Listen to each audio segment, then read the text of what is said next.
What's up, humans, and welcome to a new Psicoactivo. Okay, so yesterday I didn't do a video. I didn't publish a video, but I did do something really special that could potentially take the podcast to higher places. And I'm very happy to say that it went really well. So in Mexico, there is a famous podcaster whose name is Fepo Aponte. He runs a podcast called Podcast Paranormal. He's from Merida, Yucatan. He's been doing this for about 4 years or so. And we've been talking about meeting up and recording some episodes, both for his podcast and mine. On his podcast, he has 1.5 plus million subscribers. So potentially, whenever the podcast that he releases does release, that's going to give Psicoactivo a lot of exposure within the Spanish speaking community because I did the podcast in Spanish. I also did a podcast for Psicoactivo on my set that is already up right now, only in Spanish right now. But I am going to translate it with artificial intelligence with the help, hopefully, of either Stephanie Carrillo or Gonzalo Chavez. They've both been helping me with this for a long time. So you can expect that over during the week. But it was really cool. We've come up with a couple of really good plans and strategies to try and ease the stigma on these topics in Latin America because there's still a lot of stigma, especially in terms of the government. The government doesn't really get involved in this. The hearing that Jaime Maussan did in Mexico, both of them, none of them had testimonies under oath. It was just presentations. And something that I've been thinking about is that if we wanted to do something like that in Mexico, like what happened with David Grush or the one from last November, where they were under oath, it would have to be something like, for example, General Castañón, who recorded UAP in 2004, the same year that the Tic Tac incident happened. But he has like a really cool video of a bunch of orbs just flying in formation. And he's even in there saying we're not alone because he was the one looking at what was in the air at the moment. I would play you the video, but I won't because that video is copyright protected. So I'm not even going to mess with it. I will leave it in the description so you guys can check it out. It's at this point it's one of the most legendary videos because it has provenance. It comes from a military source and it is pretty startling when you look at it. So I'm gonna leave it to you guys in the description. Over the last couple of days, there's been a lot of activity in Washington D.C. We're getting ready for 3 events that are taking place. One of them was postponed today. I'm gonna talk about that on a different video because it's an interesting one. But after that, and at high noon, as Jeremy Corbell says, he finally released part 1 of his interview with the Immaculate Constellation Whistleblower. And his name is Matthew Brown. And he showed his face. And I think that is an incredibly brave thing to do based on the circumstances in which he's presenting this information. Just to give you a little bit of context, I've been talking to people about rumors that whistleblowers were going to come forward. The video I did on Sunday, that was referring to Mr. Vinny Adams' podcast that released on Monday of this guy, Ben, who's a whistleblower. He was covering his face so we couldn't see who he is and his voice as well. And it was a really interesting conversation too. I'm going to leave it in the description. I did not cover it because although it is valuable testimony, and I'm going to leave it in the description again, covering your face and covering your voice is not always very well received. And I know that Vinny does check on his sources, and I'm positive that the sources that he checked on are correct. But it still garners some doubts when that happens. And it's not the podcaster's fault. And also, it's not the fault of the whistleblower that is coming forward. They're afraid for their lives. And that is completely understandable, which is what makes Matthew Brown's testimony all that more powerful because Matthew Brown appeared on the Weaponized Podcast on Tuesday, April 29, and he specifically said that he didn't go through the Doppser process. Contrary to, for example, Lou Elizondo, David Grush, and everybody else who's been coming forward recently who decide to stay in line. So he is right there saying that the repercussions of doing this without the Doppser process is life in prison and even the death penalty. And this is something that people like David Grush, Lou Elizondo did not dare doing. They're going through Doppser. And that is one of the main points of contention that we've heard since any of these people came out, that they're all respecting the laws and the protocol and all that. This guy, Matthew Brown, did not do that. And you can see it in the interview. He's afraid for his life. So the fact that he's coming forward with Jeremy and George, he seemed really, really on edge. I think that the way to help him out, all of us, is to make his name go viral. Mention him as much as you want. Matthew Brown, the Immaculate Constellation Whistleblower. Say it everywhere on every social media page you can find, because if he becomes famous, that automatically protects him a little bit more from any repercussion that we're talking here. But I am going to show you guys arguably one of the most interesting parts of the interview, but there were a lot of bombs dropped in that interview. He talked about, for example, he discussed a meeting, an alleged meeting that Secretary of State Marco Rubio had with Sean Kirkpatrick before Marco Rubio was Secretary of State. And according to Brown, both Rubio and Kirkpatrick talk about the legacy program as if it existed. And that is the first time that I see anybody saying that Kirkpatrick does acknowledge this program.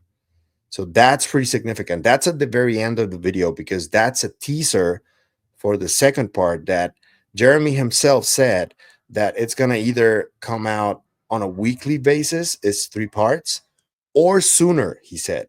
So I hope that he does it sooner because I think that this is one of the most significant whistleblowers that have come out recently. And man, we've been spoiled with interviews recently. Last week, we had the Harold Malmgren interview. We had John Ramirez coming back.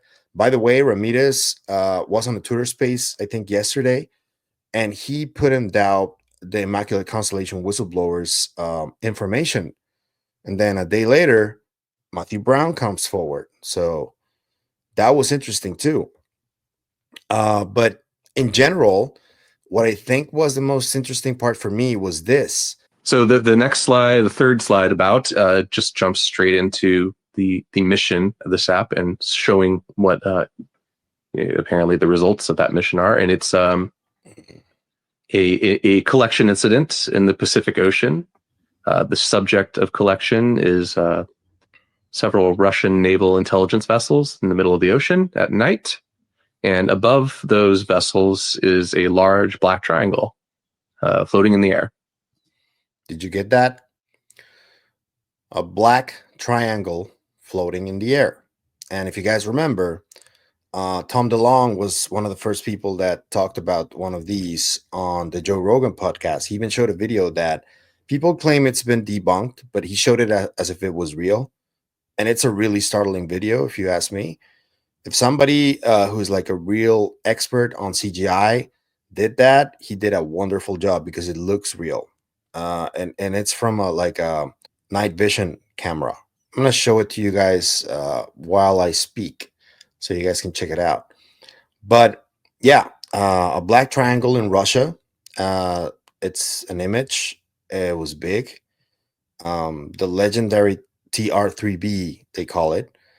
And this guy talks about those ARV, and he says, and this is an important distinction, he says that ARV, he doesn't know if it's alien or advanced reproduction vehicle. We know that for the longest time, when this term has been used, it's been said that it is actually alien reproduction vehicle, but this guy says that it's possible that it also means advanced reproduction vehicle. I thought that was interesting. This is a still image, but it is color. Okay, so that's the first kind of event, but what was the mission? What was the mission? That's what people want to know, is what was the mission of Immaculate Constellation as described in the product? So in the product itself, you had to piece together the mission by reading the whole thing and kind of putting together the parts. It never spelled out fully, like as it should, the mission of the SAP. And I assume that's because this is a type of brief where there will be inserts to the deck, which would be inserted by the SAP control officer during the briefing that would provide another level of detail. But based on the information included in there and its description, the mission becomes apparent, and that is a bare minimum. It's the intelligence, surveillance, and reconnaissance mission of a global nature for UAPs and RVs, ARVs. The hesitation there is some time has passed. One of those acronyms is in there, either RV or ARV, and that is how the triangle in this case was labeled. It's been 7 years. So as you're reading through this and that you're remembering RV or ARV just for our audience. So RV is, reverse reproduction vehicle. Yeah. And the ARV would mean anomalous reproduction. We see, people in the literature say alien reproduction vehicle. It could just be anomalous, advanced, or advanced. It could be anything that can go after A. So you don't know what that is. I don't. This is a pretty interesting image here. It is. And then the text that accompanies it describes the incident. And what can you tell us? Yeah, the summary of that is just how it unfolded. I should actually back up and say the image itself was unique. This isn't by a plane or a satellite. It looks to be a image pretty close to the waterline. So something that to me read is we have a clandestine submersible asset close by this fleet, and it's taking pictures, trying to stay unnoticed. And so, yes, in the description, it basically lays out what occurred that night, which was that our collection assets were there in area monitoring Russian naval vessels. Not sure what they're doing there. But they've been hanging out in the middle of the ocean in this place, apparently for a few days. Keep an eye on them. And this night, while they are observing the Russian vessels, a large black triangle materializes or decloaks or something. The point is it did not move. It appeared directly above these ships, probably no more than 200 meters, pretty close. And interestingly, as noted in the report itself, there was no visible reaction from these vessels from what would almost certainly be considered a hostile approach. What do you take away from that? They didn't notice it, or they're not upset about it, or they don't know what to do with it, or what? So the implication also in the text describing it was, the analysis in the text was that the Russian Navy had foreknowledge that this vehicle would appear in that area of the ocean, and they were there specifically to either collect on it themselves or to interact with it in some way. Any indication that it might be theirs, that they knew it's going to be there because they control it? Not in that document. And I haven't seen anything to make me think that they controlled that particular craft, but didn't see anything to the contrary either. I'm going to just leave it at that because I want you guys to go watch the entire episode, but I think this is an important conversation to have because essentially what this guy is doing is he didn't go through Dobser because he still leaves the door open for this to be reverse engineered technology, if that's what I'm getting from this. And I think we all should leave that open because I was having a conversation yesterday in a chat that I'm part of that has people that are specialists in propulsion. And they seem to think that the reason that this is going on right now, this push for disclosure, is because the reverse engineering part of these materials that were recovered since presumably 1933 in Magenta were only just reverse engineered and cracked in terms of propulsion very recently. And it could be either the US or China. I guess that's possible too, but I think that we should leave the door open for the other option, which is the more controversial one, and presumably the one that could get Matthew in jail or even worse. So I think this is part of the main conversation of the first part of this episode. But they talk about a lot of things, and I urge you guys to take a look so you guys can judge for yourselves and tell me what you thought. I honestly felt afraid for this guy because he seems afraid. So the more we say his name and the more we put him out there, the more we will help protect him. So whatever you're doing, share this or share the interview with Jeremy so you guys can help him out, make him more public, make him more known. If he comes out with a Twitter account or any other social media account, which I think would be a good idea, he should be very active in there. And just know, Matthew, we got your back, man. We know what you're going through. I was able to understand the emotion in your voice, even. So this is really brave what you're doing, really dangerous. But the community does have your back. I'll say that much. So let me know what you think about this new whistleblower that we've been waiting for a while. Presumably in the next episodes, they're going to talk about that Rubio stuff and also about the how he was supposed to be one of the people testifying in November. And for some reason, Michael Schellenberger took his place. But he was the one who was supposed to be there, and they couldn't make it happen. Why is that?